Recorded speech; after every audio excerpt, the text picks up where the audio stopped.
But first, Austin city leaders are looking into the Austin Police Department's policy to comply with ICE.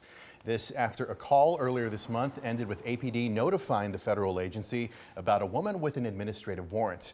Since then, there have been questions about Austin police potentially changing or updating the policy regarding how the department complies with ICE. Thanks so much for joining us. I'm Daniel Marin. I'm Jennifer Sanders. Nabil Ramana shows us how city lawmakers are reacting and what they're doing moving forward.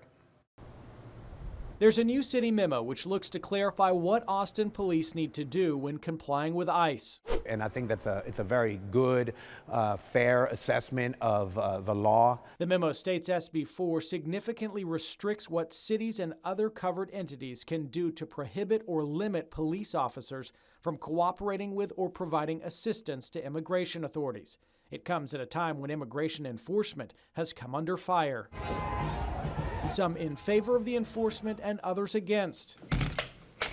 We've had some activity. Mayor Pro Tem Chito Vela says he's concerned that some communities won't call police when they need help. My goal is to make sure that the immigrant community feels safe when they call APD. It's a fine line APD has to follow. One topic that has drawn attention is administrative warrants and the confusion they can cause, he says. And it has caused confusion as to what exactly they are, what are our obligations when we see them.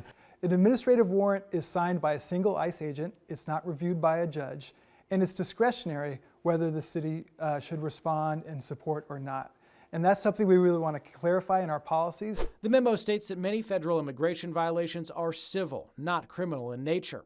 Councilmember Mike Siegel discussed some of the possible confusion over cooperation. The Trump administration last year made a change with how these things show up on the dashboard, so to speak, in police vehicles. And so these administrative warrants didn't used to show up, but now they do. And they even have some misleading language about how they show up that makes them seem compulsory. It can be a tricky policy to navigate, and that's why the city is addressing the topic, because if it's not followed, there can be harsh financial penalties or more. We must cooperate with immigration enforcement. That's clear. And our police chief could face sanctions, could be removed from office if we had a policy that refused cooperation. Nabil Ramadna, KXAN News.